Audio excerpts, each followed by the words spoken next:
Heather for Jess. Go for Jess. Can you switch to two? Switching. Hey, I'm Heather. And I'm Jess. We're two multi-hyphenate creatives figuring it out in real time. From on set and in the studio to deadlines, pivots, side hustles, and starting over. We talk about the messy, brilliant, behind-the-scenes reality of working in production, broadcast, content, and everything in between. Tune in for fresh tea, hot takes, industry guests, and the occasional chaos. This is Switching To, the side channel for creative conversations. We're glad you're here. All right, we're on two. Well, we're here. Happy episode. Happy episode. I'm so excited because we have Ron Mita on the podcast. Ron is a screenwriter. He is a professor of film. He's been working in this industry for decades, and he has so much great content to bring to the table. We will chat about that, but first I just want to intro him a little bit. So Ron is a screenwriter. He went to Loyola Marymount University. He got his master's in screenwriting there. And then shortly after, he sold his first screenplay to Columbia Pictures, all before graduating in 1993. And then since then, he's built such a successful career as a professional screenwriter, working on projects for all the major studios. He has experience with both animated and live action films, and he has just a wealth of knowledge about screenwriting, working as a professional in this industry, and also he's a professor, so he's very well versed in, the educational side. We talk about film school versus no film school, all that good stuff. Yeah, he gives us a lot of information about, tools and skills that are useful in this industry, and a lot of tips that he gives his students. So you get kind of like a free education in this episode. Yes. Ron comes at things very much with a business mindset. I mean, he's a creative for sure, but he's always got this business angle to it. And because he wants to see, ultimately like his students be successful, I consider Ron one of my mentors, and he's just provided so much information and support to me over the years. But it's really ultimately he wants to see people succeed. And so he's always giving you that information, having been in this business and been successful himself, how to position yourself and work your way through this path with a business mind so that you can make a career for yourself. Well, we're really excited to have him on the pod today. I think he gives so much information and lessons that he's learned over the years and how he would apply it today. Even though things have maybe changed a little bit, but he's still, he gave some fantastic examples of networking and the things that you need to do to be able to be successful in this industry. Yeah, Ron knows what's going on. So without further ado, let's get into it. Well, hello. Hi, Ron. Welcome. Hello. Thanks for being on the pod today. Can you start by introing yourself to everyone? Sure. Hi, my name's Ron Mita. I am a screenwriter. I've had several produced credits. I've been writing since 1993. But I'm also a professor at College of the Canyons, where I teach screenwriting of all things. Very cool. Well, welcome, Ron. We're so happy to have you on the pod. Glad to be here. I'm really excited to just dive into today because we have so many good things to chat about. I want to hear from you about growing up and going into filmmaking or, being a screenwriter as a career. What was your childhood like? Was there any one thing that kind of was the moment for you that said, oh, okay, I want to do this thing right here? Yeah, actually, I think there really was. So, I grew up loving movies. I grew up in the 70s. So, going to movies was a different experience. Well, there was two experiences. The movies came back. If you saw Star Wars, it would come back again in a few months and then a year later. So you actually got to anticipate the return of movies. Disney, as a kid growing up, all Disney movies came back every year because, again, it was hard to find them on TV. You could. And then the other thing I would do is every Sunday you'd get the week's worth of what was going to be on TV, and I'd go through and highlight all the movies I wanted to see, and if I was lucky, it was going to be one of those ones that I absolutely loved. So I grew up loving movies, absolutely passionate about movies, couldn't wait to see what was going to be on when. But again, no VCR, so you had to watch it. You had to watch it live, and you had to make sure you didn't miss it. But the movie that just totally knocked my socks off and said, I want to do this, that was Star Wars. 1977, seeing it, live, seeing it when it came out, with the rest of the people, with the crowd. The buzz was already big. And it's so funny because I don't remember how buzz happened before the internet. I mean, but the buzz was huge. Mostly that came through the news. The news reporters would talk about these lines were forming and people were talking. And so the buzz was huge. And and I went in the first couple of days and it was lines around the block kind of thing. And you go and see this movie. And there had been good science fiction films before that that looked good. But this one was just a marrying of a really great adventure and a really good look. And I was like, man, I want to do that. I want to do that so badly. So it really was Star Wars. Not that I didn't love movies going into it, but Star Wars is what told me I want to do this specifically. That's so really cool. cool. I think Star Wars probably inspired a whole generation of filmmakers. It really did. And what that turned me on to that was in 77 was realizing that there were all these young filmmakers out there who were churning out incredible things. And you had Spielberg and Lucas and Coppola and such. So, there was all these great guys making these incredible films. And I just couldn't get enough of it. And honestly, 77 was like the beginning of just a really great run of maybe 10 or 15 years of incredible movies. The early 80s, it just continued. You had E.T., you had Indiana Jones, Blade Runner. All these movies were like massive impact. Man, you could see where my taste is. It was in commercial, fun adventures, and so they were churning them on. And I was eating them up, and I said, I just want to do this. This is so fun. Yeah, that's so cool. And so then that led you to. Did you do any filmmaking? So in high school, I was involved in the theater program, and I said, okay, maybe I want to be an actor. Maybe I want to go to theater school. And then I thought, maybe I don't. And then I said, I really want to go to school to make films, to do television and film. And I'm from Syracuse, New York, and we have one of the best communication schools in the world right there in Syracuse, Syracuse University. But at the last minute, I decided I don't want to do that. And I went and ultimately studied to become a graphic artist. And I graduated with a degree in graphic arts and started working as a graphic artist right after college and got fired because I wasn't a very good graphic artist. And I said, oh, yeah, screw it. I am going to change plans. I'm going to go to film school. So what I did is actually went to Boston. I had friends living there and I got a job at Boston University. And then I got to enroll in Boston University. So if you work at the university, you get to go to school for free. And I had this whole master plan and it was working out perfectly. I went to Boston University, took film classes, really enjoyed it. They liked me. I then enrolled as a graduate student. And then after about a year there, one of my professors said, hey, I'm going to California to teach at Loyola Marymount. You should go there. And I'm like, yeah, I should go to Hollywood. So ultimately, I got married and we moved to California and I started going to school at Loyola Marymount where I got my graduate degree in screenwriting. So my path to Hollywood took me to Boston. It took me to graphic art school first, then Boston, and then to California. I want to know how you went from graphic design to screenwriting, because I feel like that's such a different set of tools. Well, the real answer to that is I should never have gone to graphic design in the first place. I should have just gone right to screenwriting or filmmaking, which was what my passion was. And I always tell my students, follow your passion, do what you want to do. And I don't know why I didn't do that at the time. And maybe I just felt like, well, being a graphic artist, I was a decent artist. You can do the artwork, you can make a living, and it's maybe a little bit less risky. Yeah.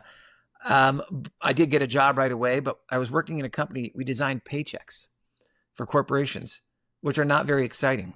I mean, literally my job was to make the straight lines for paychecks, and we didn't have Mac computers. We were doing this by hand, and it was tedious beyond all belief. I'm like, what did I do to myself?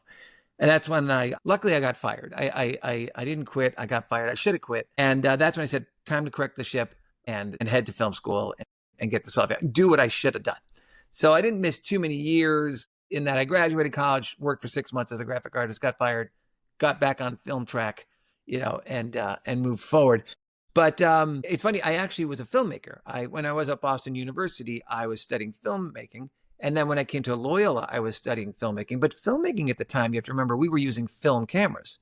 So we were spending a lot of money, as poor students that we did not necessarily have. And you're talking about getting negatives printed and positives printed. And then we're cutting in these editing bays in the basement of the college.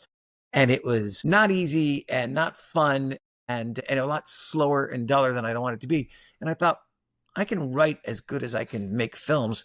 Why not try just my hand at writing? So I changed to screenwriting, and that worked great because I could write a screenplay, look at it, and it was done or done-ish, and move on to the next thing. You never, as a student, finished a student film because we only cut the positive film, if I can explain. And so unless you had money and resources, you were never going to get the actual print turned into a real film. Only a few students ever did that, and it wasn't worth the money. So writing a screenplay was great because I had a finished product in my hand, and ultimately that got me to where I wanted to be. Do you feel like it caused you though because now, there's no consequence, which is good and bad, right? Like you can try so many things because everything's digital. So you can just keep filming. I mean, data is a whole other thing, but do you feel like that forced you guys to just be more methodical about like what you were actually, or do you feel like it took away the element of what your students can do now, which is, and what we can all do now, which is just kind of like trial and error and going through it? Well, I tell my students now, I say, you have no idea what you have in your hands, in your back pocket. That cell phone of yours is 100 times better than any camera I had, any computer I had.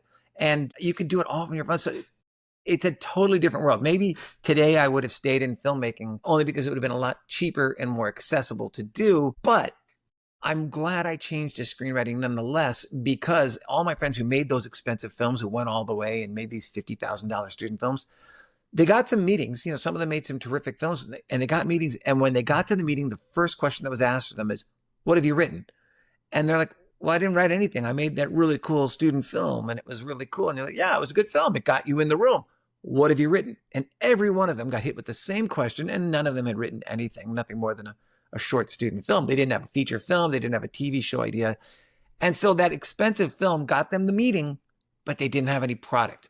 Meanwhile, as a writer, when I started writing and I started getting meetings, I had, what had I written? Well, that's what got me into the room in the first place, what I wrote. And then the key was I was in there with other stuff that I was ready to go with. So I'm glad I made that switch over, only because I would have learned that lesson, $100,000 later of student films, only to find out that I needed to write a screenplay in the first place. I mean, yeah, you have to have the inventory to back it up. I think so many people, they want the meeting, they want the opportunity, they want the chance. And it's like, okay, but what do you have? What are your, and the real key is nobody was looking to hire a film student to make a feature film. I mean, a couple, in the world, yes, a couple have gotten that opportunity. But generally speaking, they weren't looking to pluck Spielberg out. They were looking to pluck the next good storyteller out. And they said, you did a good job with this movie. What story can you tell? And so, yeah, ultimately, even today, I tell my students, the odds of you being selected as a director right away, no, you're going to have to earn your way to that position. So again, make a great film, show them you've got the chops, but have a great screenplay, or at least a great idea ready to go along with that. Yeah, I think that goes back to it's story. Like it's always it all story. goes down. I mean, you can have no budget and you can have this incredible story and you're set. But I think so many people, especially now with technology, a lot of, filmmakers or up and coming filmmakers, they really focus on all the visuals, which is great and important. But there's like no narrative structure. There's no story to it. And that's what we all want and crave. It is all about the story. So when I teach filmmaking, I'm not super technical. I mean, I know cameras enough, but I would not call myself a cinematography instructor. And I even say when we get in the class, we got really great equipment. There are other people here, including most of my students, who know more about it than me. I'm here to tell you how to make a story, how to make a film, how to make a short film that's compelling. And honestly, at the end of the day, I hope it looks good. It needs to have good sound. It needs to be visually somewhat pleasing. It needs to be somewhat edited, but it has to have a good story. So someone does something slick and fancy, great. But if their story sucks, it's going nowhere. So I always teach filmmaking from the storytelling point of view. And it's actually great nowadays because my kids do come in very technically adept. I mean, they've grown up in the high schools and the junior highs making films. They've had fancy cameras for years. They know the tech, which is a lot better than when I came up as a film student. The teachers did have to teach us how to use the cameras and what a lens did and all that kind of stuff. These kids come prepared. Yeah. Do you feel what audiences want today as a story? How has it changed? Do you feel like it's changed at all? Well, it's interesting. Stories haven't changed. And that's the funny part about storytelling. Storytelling goes back, before recorded history. And it's funny that I love teaching the history of storytelling in my classes because I talk about how stories evolved all over the world, myths that we all know. And no matter where you come from, if you're Nordic, you have Norse mythology. If you're Persian mythology. There's, all over the globe, all these myths developed at the same time in separate places without any influence from each other, but they were so similar. They were storytelling. And that's what I teach when I talk about storytelling. I teach about the similarities in the story beats. And actually, everything's been done. How can you do it a little bit different and make it more compelling? What Hollywood is looking for always changes. And so they still want the same good stories, but what they want nowadays is stuff that's easier to produce, more contained. Okay, it's funny. They're looking for films in the $40 million range, and that could be anything. It could still be a big budget action film, and it could also be a low budget film. They're looking for things. They aren't looking for what I got to experience in the 90s, which was we want big action films. We don't care what they cost. $100 million to make, which at that time was very expensive. And nowadays, they definitely want more contained. If you notice when you watch movies today, they don't like to use a lot of different locations. I mean, it's one thing if you do a Mission Impossible and you've got a massive budget. But most movies take place in a very contained space. They're trying to trim the budget in various ways and make the film still appear large. They're looking for films that they can have that can be globally appealing. That wasn't the situation when I was making films or when I was writing my first spec scripts. So globalization of films has certainly affected the stories that we can tell. There's that. It's I find that the stories today, I'm not as excited by the movies I see coming out these days. There's very few that I think, wow, that's just something I want to stand in line for. Very, very few. Yeah, I think that like globalization of the film market and them wanting to, because like global box office, looking at the numbers, I mean, it's really very crucial to a film's success and like to make back their budget. And they want action. They want things that feel big and visual because that's what's going to translate best to an international market, right? That and also a lot of the money is coming from those Asian nations. So for instance, my last film was called 24 Hours to Live. That was the first film I made that wasn't a studio movie. And actually it was a great lesson to me because it's the new way of making movies. That film premiered on Netflix. It's Ethan Hawke stars. It's a good story. It's a good action thriller, very contained. It was written to take place in Washington, D.C. It was rewritten to take place in South Africa because that's where they could film it and get all sorts of, perks to film the movie. So they make it in South Africa. It's a big change, but okay, we do it. It was written to have a female American, I'll call her not a sidekick, but a foil character. They changed that to an Asian, I believe she was Chinese actress who was well known in China. I don't know who she was. And she was placed in there. And the story then had to be written as to why this Chinese cop was in the story. And so in the movies, we say she works for Interpol. I don't even know if Interpol is a real thing. It certainly is in the movies. So you could feel the globalization in the film. And that really bothered me when I saw the film. It was like, this film feels like it wasn't written to be produced in the nation it was produced in with the characters and the people that were in it. It feels like they just looked for a product, and unfortunately it was my product, that they could retailer to work with and make work within their constraints. And I'm seeing that in a lot of movies taking place sometimes in foreign nations when you're like, does this really need to take place in Prague? I mean, don't get me wrong. I love movies that go into international settings, but that's usually when they have to do with international intrigue and mystique. But we're seeing movies filmed all over the globe that feel like they should be filmed here, story-wise. How do you navigate that if you have a vision for something you've written and then, you're working with the other teams, the other departments, and they're like, okay, it's going to be in this other country and we're going to pull in this other character. How do you navigate that? What are some tools that you use?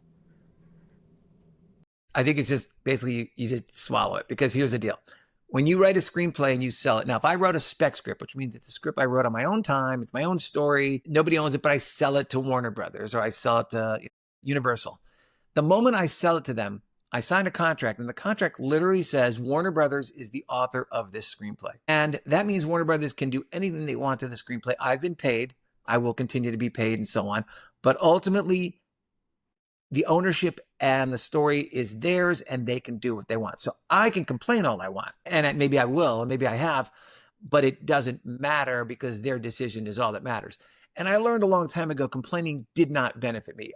On the movie SWAT, we had a green light years before the movie was made. And we had offices, we were go, go, go. We had this crazy director. I didn't like him. Nobody liked him. The studio didn't like him. And so the studio said to us, we're going to get rid of him. And I'm like, yeah, get rid of him. And then I realized later they got rid of him, and then that killed the project for 3 years. So I'm not a big fan of change, because change never does anyone any good. And I'm also not a big fan of rooting against my project in any way or form. So no, I should not have insisted that the director be fired. Not that I had much to do with it.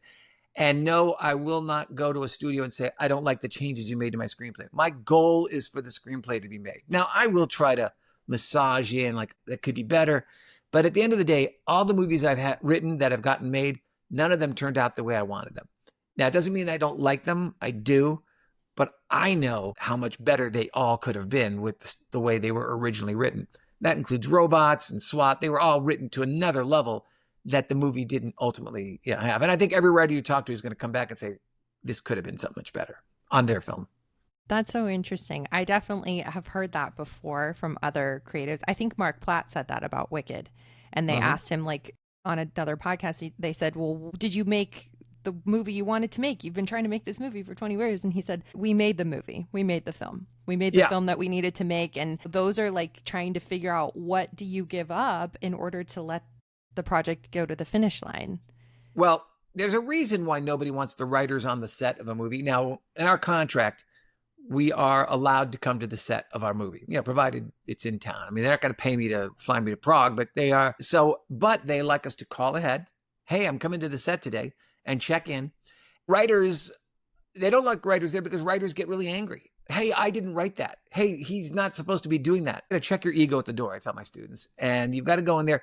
You got to be excited they made your movie. I mean, and that is a neat thing at the end of the day, to see your movie on the screen, to see your name up there.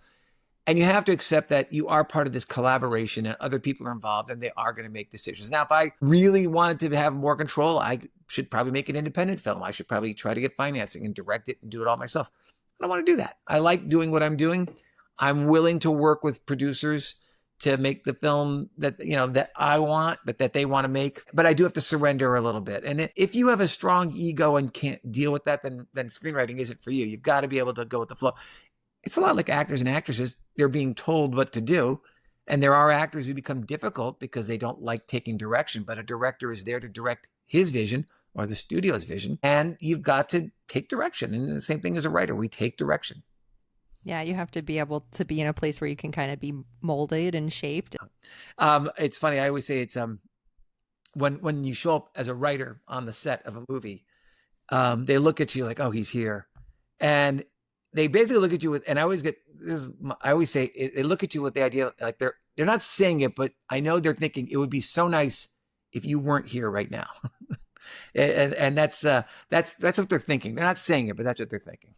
I feel like it's probably the same energy when you're on a commercial set and the client shows up.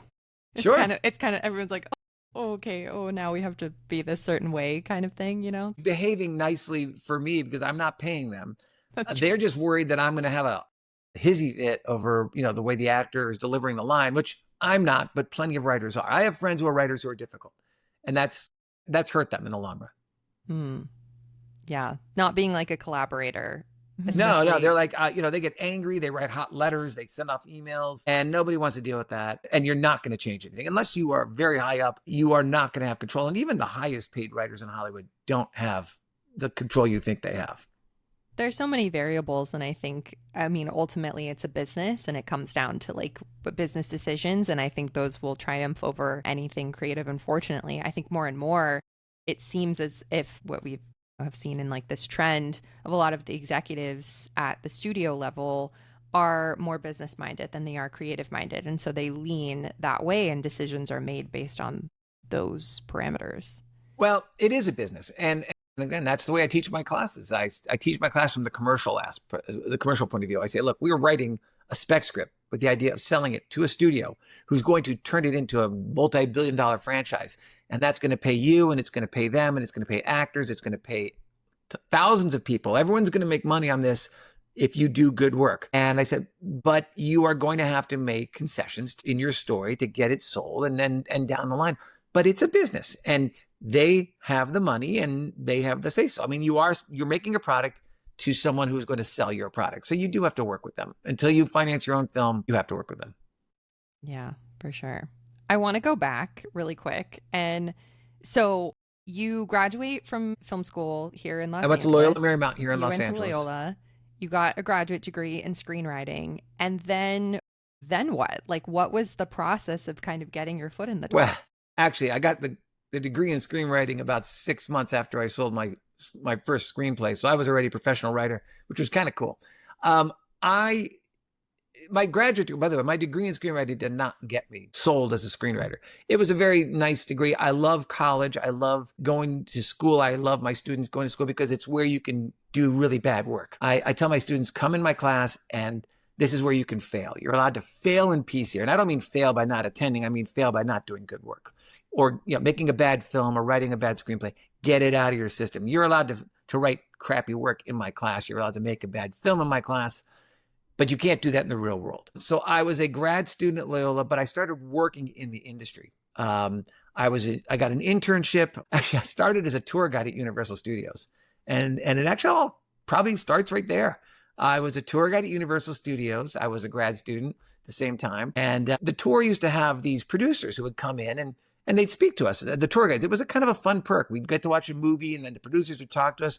We had big Hollywood producers come in. The guy that came in one week, he was actually a TV movie producer, made a lot of TV movies.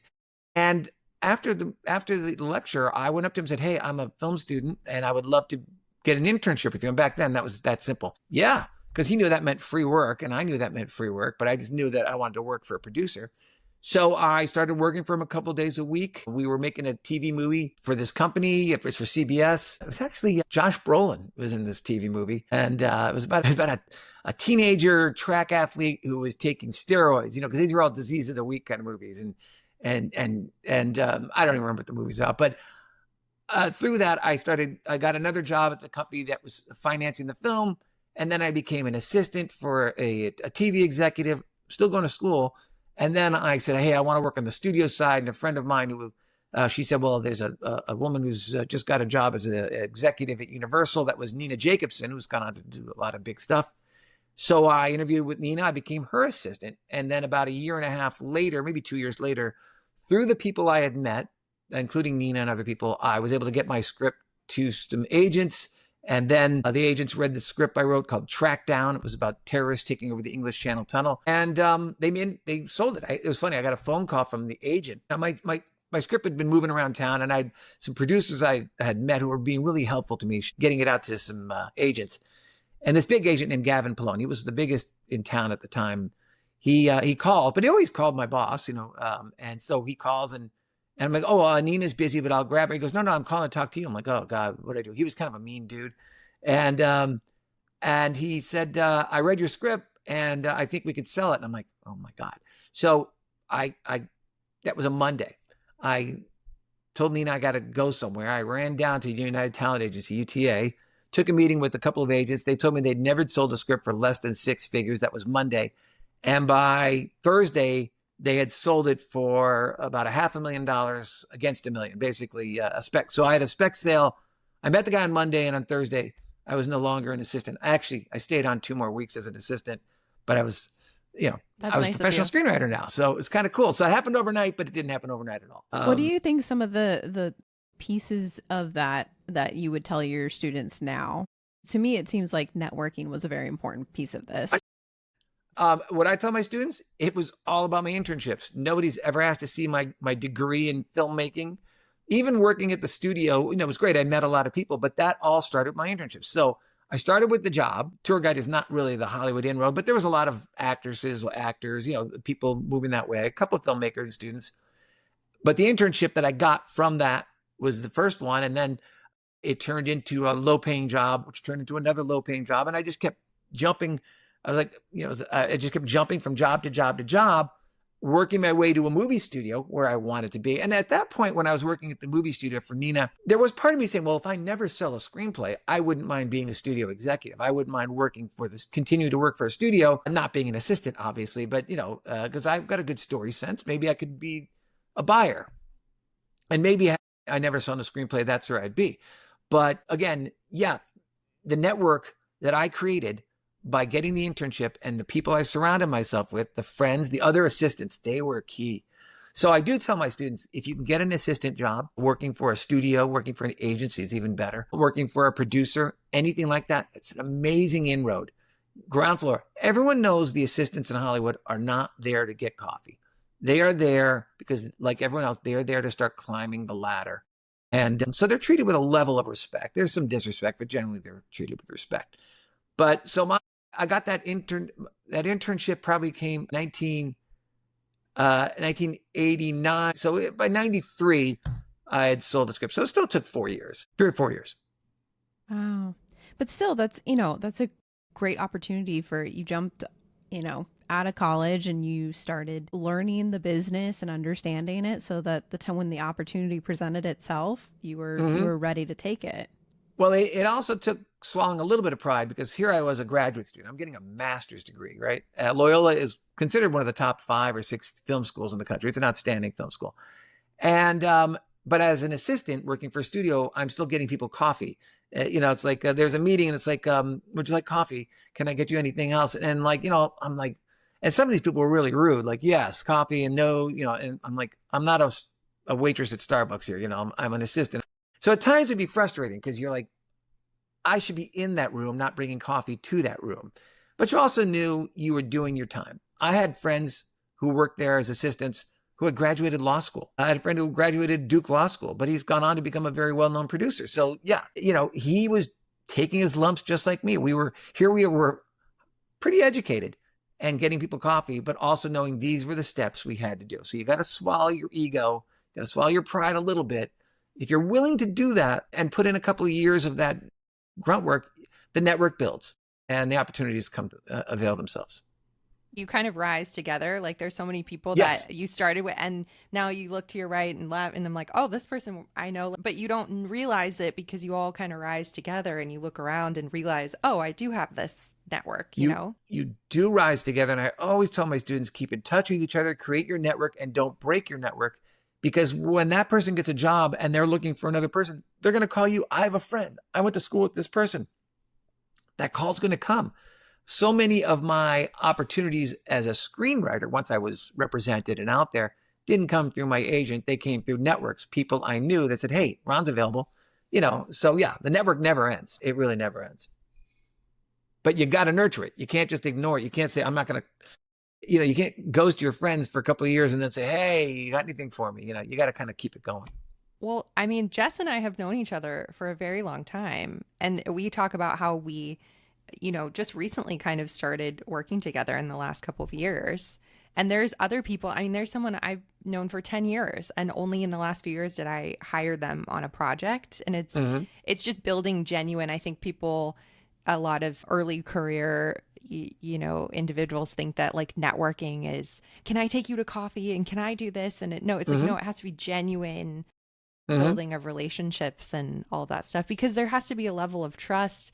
If you're on the hiring end, you want to have that built-in trust because ultimately, you're on the line for whoever you bring in a sense. So having that, And when you partner with somebody, you do want to be very careful that you have the similar sensibilities and the similar qualities. And you also that you bring maybe 2 different skills to the table, I think that goes off of like no one makes a film alone. And so it's just learning how to work with other people. Because I know there were people that come to my mind that shall not be named in school, probably myself too, that were like very specific about, okay, but I have this vision and this is how, they were not flexible. And you have to learn how to work with other people if you want to, I think, be successful in this business. But you have a writing partner, right? Yeah, Ron? not on everything, but yes. And I've worked with a writing partner for years. It's good and bad at times. It's generally good because we bring different sensibilities to the table, but you also have to split every paycheck. So when you get paid a lot of money for a screenplay, you're like, oh, half of it's going to somebody else. And then also you get grouped together, which isn't so bad, but it is, if you're the story guy, you don't necessarily want to be grouped together with the technical guy because, you don't want people getting, people assuming that maybe the story comes from the other people. So I am the story guy. That's very cool because I think it's so important for us as individual creatives to have our brand, like we go, oh, well, but you as the individual, you have a personal brand and it's what people know you for. And so that has to be sort of meticulously crafted, whether or not it's very forward facing or seems supernatural. And just, very organic, you still have to craft the narrative of yourselves. I always tell my students when we talk to about branding themselves about it, and it basically is, what do people say about you when you're not in the room?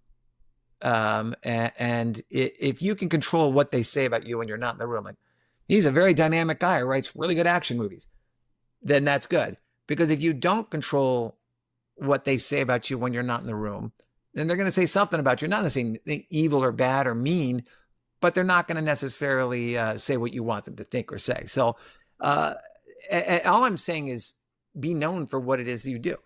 In Hollywood, I'm known for writing action films. I'm known for writing animated films. That happened quite by chance. It's a funny story as to how I ended up writing robots. But do you want to tell it? I will tell it real quick. But my point is, you get known, you get branded. And I was happy being branded as the action guy, especially in the late 90s and the 2000s, because Die Hard was the influence on everything. And if you could churn out a Die Hard, you were in good shape. But it was funny with robots, again, not an animated writer. We were actually pitching a movie at 20th Century Fox about giant bugs that took over town. Not an animated movie. It was about a town that was being attacked by these giant bugs. We were working with a CGI company at the time, and CGI was just kind of breaking. And they were like, we can animate bugs to look real because they have hard shells, because the technology wasn't. I'm like, okay, so let's go pitch this story about bugs. It was kind of like a monster movie. We pitched it to 20th Century Fox, and they didn't like it enough to want to buy it. But there are people from there, because we were using elements of CGI. There are people from their animation division were there, and they talked to me. They said, I love the sensibility. Got this screenplay we're working on. We just don't think we like it. Can you take a look at it? Maybe change it to something else. So they gave us a screenplay. We looked at it, and it was about a mastodon, a saber-toothed tiger, a woolly mammoth, a saber-toothed tiger, and a squirrel. And it was Ice Age. But they hadn't made Ice Age yet. And they're like, we just don't know if we like this. And we came back and we said, okay, well, what if we took the story and we got rid of the prehistoric creatures and we made it a planet full of robots? And there's no human beings in this planet, but humans crash land on the other side of the planet. And there's a small encampment of humans there. But somehow a baby ends up on the robot side of the planet. And the robots find this baby and they have to bring it back. And these 3 robots have to bring it back to the humans. So we pitched that take on what you now know to be Ice Age. But it was only 2 weeks that we were gone. Like, we went away, came up with the story, came back by the time we came back, they go, you know what, we're going to make Ice Age the way it is. We're like, oh, okay. They go, but we really like this robot thing. So keep going with that. So they brought us back, and ultimately we developed robots. They had a children's author named William Joyce, he made the TV series Roly Poly Oly, which I don't know if you, amongst other things, and a beautiful animator, artist, I should say. So they were working with him on something, and we came in with our robot story. And ultimately our robot story was the Three Musketeers with robots. And if you watch the movie today, that is what it is. If you remember the Three Musketeers, it's about D'Artagnan, who comes to the big city to become a musketeer and finds out that everything's corrupt and everyone's bad and he's an outcast. And that's what robots became. So that's how we ended up writing robots. We came in to tell them about big bugs. And when they said, can you write an animated movie? I'm like, you damn right we can, because you never say no. I don't care if it's asking you about something you have no idea what it is. I can figure it out in a week. And so we came back with an animated film, and that worked out. So that's incredible. Yeah, almost every story I've ever sold, everything that's ever happened is incredible in that it just didn't happen easy and in one straight direction. Like, hey, I went in, they said yes, and off we go. Actually, that did happen once. I got to pitch a movie to Steven Spielberg, and we were pitching this really cool feature film about people finding Atlantis. He was really into Atlantis for a while there, and so it was kind of an Indiana Jones adventure kind of thing about these young people who find Atlantis, and got to go in, got to meet Spielberg. That was really weird, walking into a room and there's Spielberg, and you're like, holy cow, I'm kind of freaking out now. And sat down and pitched him the story, and I pitched to tons of people in Hollywood, all different levels. And by far he was the best, not because the story ends with him buying the script, which he did. It really has to do with him listening to the pitch, understanding everything that we were saying, and even adding in a thought or two as we went along, which is kind of cool. Like Spielberg's helping me out in the story here. At the end of the pitch, he goes, I like this. I think we'll do it. And part of me is thinking, well, don't you have to ask anyone? Then I'm thinking, now, who the hell does Spielberg have to ask, right? There's nobody left. God, I guess, right? So I get a phone call at lunch. Yeah, Spielberg just bought your idea. It was just a pitch. It wasn't even a script. So then we wrote it. It never came to be. We wrote it. It's sitting on a shelf somewhere, as is a lot of the stuff I've worked on in Hollywood. But as far as like, wow, that was simple. That was the only time it was ever simple. We just walked in the room, told the guy a story, and he said, yeah, I'll buy it. Because it was the only person I've ever spoken to that probably has that power. It's probably the only person in Hollywood that has the power to just buy in the room. Because I've had yeses in the room that turned into nos the next day because their boss wasn't on board, but not with Spielberg. Kind of want to change, still talking about the industry, but I want to talk a little bit about the state of the industry, how it is today. We want to give our listeners hope. Yeah. So, I know you experienced the '08 writers' strike. Yeah. So, can you tell us what that looked like and how it compares today? Over my lifetime as a professional writer, being a member of the Writers Guild, we've had 2 strikes, I think, and several attempted strikes. I'm very anti-strike. I'm very pro-union. And I believe in what unions do. But my union's a weird union. We're not making car parts. We're not working on an assembly line. And I understand what our gripes are. We want to make sure we're getting a piece of the action. There's billions of dollars being made. Why shouldn't I have a piece of the action? I totally am on board with that. But we're also gig workers, and so you're in a union as a gig worker. There aren't many gig worker unions in the world. When you think about it, everyone in Hollywood's in a gig worker union. Actors are gig workers and everyone, after all that, IATSE. But the rest of the world, if you're in a union, you're not in a gig. You're probably not a gig worker. So what a gig worker means though is like, I got a job. Thank God I got a job. I'm working for this month or this year. But when it's done, I got to find another job, and that sucks. So when the strikes come along, I'm always like, no, not good, because this is going to kill my job that I worked really hard to get, this screenplay. And a lot of times studios will just kill every project, wipe it out, and just redraw the board, use it as an opportunity to dump their backlogs. Studio like Universal has 300 scripts in development. Do you think they're going to keep them on during a strike? No. They're going to get rid of 200, 150 of them.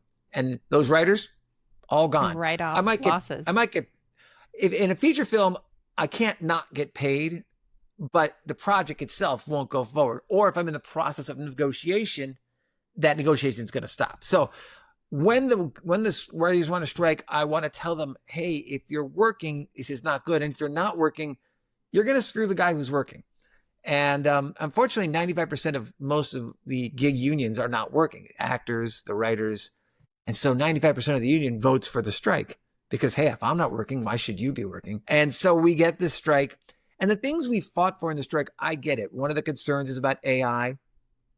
And it's a legitimate concern, but I don't know that we need to go on strike about it. The AI concern was we don't want studios writing a script with AI and then coming to me as a writer and say, I need you to rewrite this. You see, if you hire me to write a screenplay, I get paid X. But if I do a rewrite, I get paid half of X. And so obviously hiring me to rewrite your AI generated screenplay is cheaper for you, studio. And for me, I'm rewriting a mediocre script. So that's one of the fears we have about AI. But I'm not. So going along with the strikes, I've never been a fan. The reason I got into teaching was because of a strike. In 2002, we were threatening strike. And I thought, geez, I don't have a plan B. I don't know I ain't going to be a graphic artist again. That ship has sailed and I don't want to go there. And I live right near COC. So I said, well, I'll see if they needed a teacher to teach screenwriting. Perfect. Taught a class. It was a summer class. There was like 5 people in the class. And I realized that was 2003. Those people were like, what, 45, 6 years old now. But I really enjoyed it. I had a lot of fun and I came back the next semester and then I started to really enjoy coming back, taking on more classes. So the writer's strike actually got me to teaching, which is the best thing that's ever come to me from a strike because I don't know that I've ever made that much of a financial benefit from anything we ever struck about. I kind of took the long way around, not a fan of the strikes because gig workers and strikes, it just doesn't work. It doesn't work to everyone's benefit. A few people will benefit. In the last strike, the richest writers will benefit. The unemployed writers will still be unemployed. And the people who are just kind of working day to day, if they lost a job in that window of time, that could be anywhere from $100,000 to $200,000. Are they going to get that money back? I don't think so. What do you think about, as far as having been through probably some different eras of this industry and seeing, okay, how the landscape looked post that writer's strike, and just like the different trends or things that have transpired, even kind of the shift more towards television where, features where now television has really kind of taken another golden age, if you will. Like, have you seen times in the industry when it's been this sort of energy, this sort of tone, and how have you seen it change since then? So it is interesting. It's fascinating for me to watch the different, 10-year windows. And, we're in the streaming media world right now. Like, again, when this last feature film of mine that was sold as a spec script, I thought, well, that's going to go to the theaters. And it didn't. It went to Netflix, which was fine because it got a ton of views on Netflix. And I'm thinking, oh, I'm going to make a ton of money on residuals in this script. And no, I did not, because the new market, the new world we're in, the writers' residuals are mystifying. Whereas the residuals I got from studio releases, SWAT and all those movies, very organized, very trackable, very lucrative. SWAT's 20 years old now. I'm still getting really good checks in the mail from that movie. 24 Hours to Live is only a few years old. I get like a weird random check and it's not for that much money. And I'm like, man. So how the world has changed. Streaming media, it means I think it's a little more difficult for the writers to get the money that they were getting before. Let me go back in time. In the 90s, the studios were all being purchased by corporations. Like corporations that had no business running a movie studio were buying movie studios. And it's sexy. It's cool to own Universal. It's cool to own, while I was there, Universal was owned by Seagram's. They make liquor. And then it was owned by Matsushita, which is a Japanese company that made, there I could see it. They made like stereos and television sets. But all these companies, when they bought the studios, threw a lot of money at the studios. So in the 90s, when I was coming up, studios had a ton of money to waste or to burn or to go and pay a lot of money. So if you go back in time and study spec scripts in the 90s, if you even Google that question, you're going to see crazy sales for millions of dollars. I mean, they were just buying ideas left and right. And I was part of it. So I was super excited. I sold several spec scripts in the 90s and they were buying like crazy. Those salad days are gone. They still do sell spec scripts and the studios still buy them, but not like they did back then. On the flip side, nowadays, film students, young writers, screenwriters, there's more product out there than there ever was before. There are more channels. There are, you flip around and you go, I've never even heard of this channel, and they have movies of their own.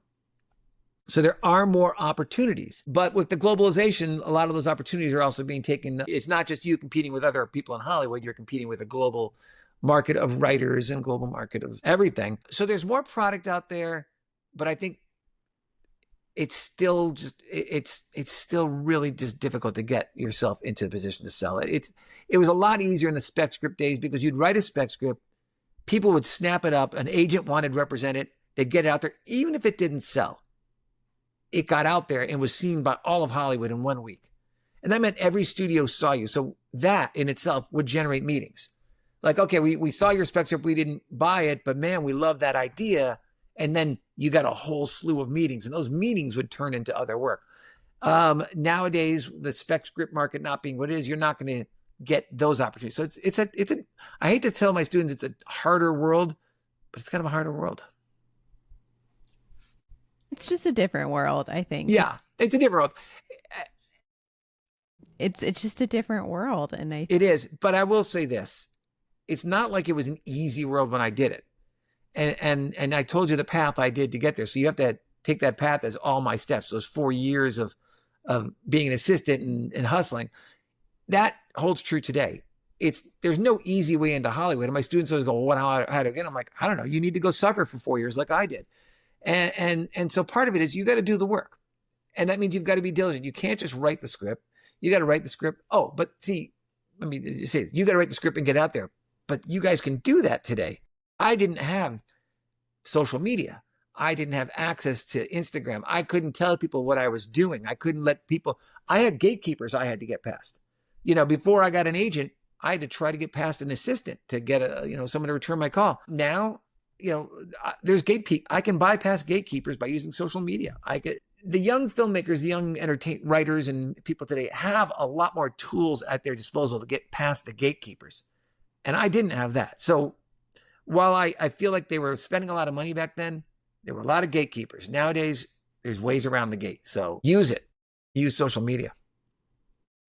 Ron, if somebody's just starting out, what's one piece of advice you would give them? Well, okay. I'll talk. My piece of advice mostly from the writer's perspective. Even if you're not a writer, it's write something.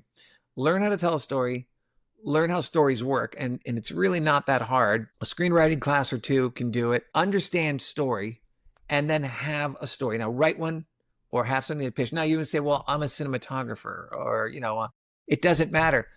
Have a story to tell. Because at the end of the day, if you get in the room with somebody who's, everyone wants content and everyone wants product. If I'm a buyer, I want content. It's funny because I put up gates. I don't want you in my office. But if you get into my office, you better have something to offer me. And so I tell my students, have a story. I tell my students, do not take a meeting without a story. If perchance someone says, my brother-in-law is an executive at Universal, say, great. I want to meet with him next year or 6 months from now. I'm working on a screenplay. You don't want to walk into that room and have nothing. You want to walk in that room and have something. And at the end of the day, that meeting will then be like, well, great. We don't care much for the story you told us, but we like you. You're good in the room. So I would tell anyone starting out, you need to have a story. You should try to learn how to write a screenplay, but at the very least, you should have a story in your back pocket that you can pitch or try to sell or get someone excited about. Because again, a story is the kernel for what could become a $1 billion franchise, a $1 billion idea. I think that's such great advice. And that's also something that's very accessible. Like you can just write your story. That's all you need. You can learn how to write at home. At COC, we teach our classes online for that reason. We teach online and online live because we know that the people who want to learn how to screenwrite are probably working their ass off all day. And the last thing they're going to do is come down to COC and take a class. So we said, let's make these things accessible to them. Find a class. It doesn't have to be COC. UCLA has great classes and all that, that are available to the regular people, you don't have to be enrolled. And learn the process, learn storytelling, come up with a story or two and a TV series, but have something. A story is something that actually has value if you can get someone excited to buy it. And that's pretty amazing because it doesn't physically exist. It's out there in the ether, but it's yours. So cool. I love that. Yeah.